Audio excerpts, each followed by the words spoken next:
daily scary story. Dare to listen?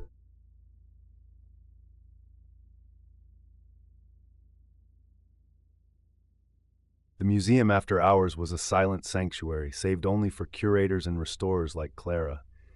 The dimly lit art gallery wrapped her in shadows, the antique portraits lining the walls with faces that seemed to groan from the weight of centuries. As she worked, the light from her lamp cast eerie glows upon frescos, highlighting the cracked and aged surfaces. She liked the quiet. It allowed her to focus on the delicate sweep of her brush. Tonight, her attention was drawn to a particular portrait, a nobleman in a deep-sea blue velvet coat, with a gaze that seemed to follow her every move. Something about it unnerved her, but she couldn't quite place why. As she examined the painting, she noticed the eyes, deep and brown, seemed almost too real, as if they might blink at any moment. With a frown, Clara turned to fetch her tools. She felt the odd sensation of eyes crawling over her skin, like a spider skittering across a bare arm. A shiver ran through her, but she shook it off, telling herself it was just fatigue.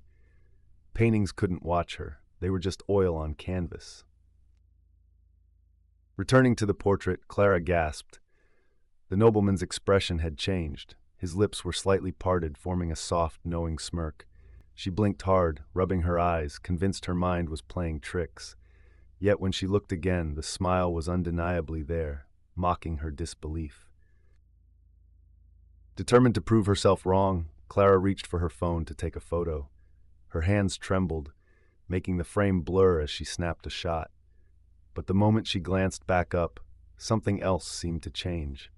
The nobleman's hand, once at his side, now appeared slightly raised, fingers curling as if beckoning her. A cold sweat broke across her brow. Clara stepped back instinctively, her heart pounding in her chest. The shadows around her seemed to conspire, whispering in her ears.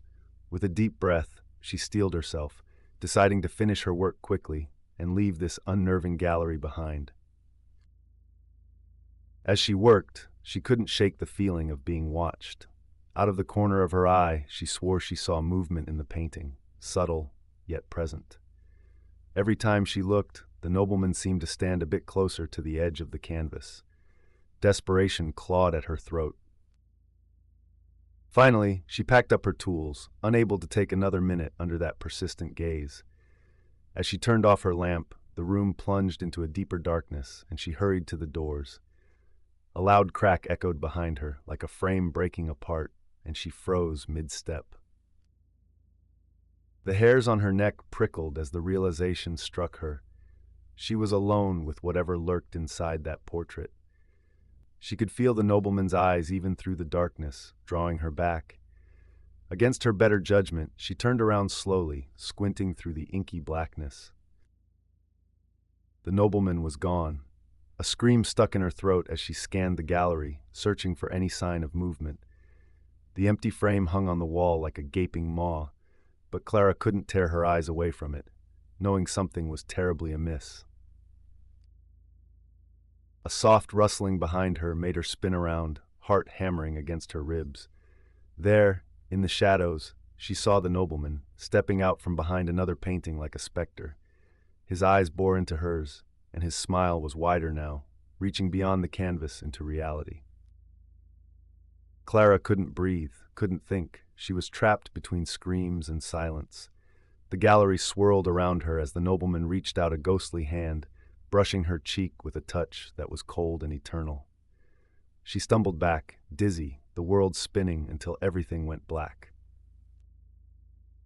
When Clara opened her eyes, she found herself staring out from a small, dusty frame. She saw her reflection in the glass covering her, fearful and forever etched.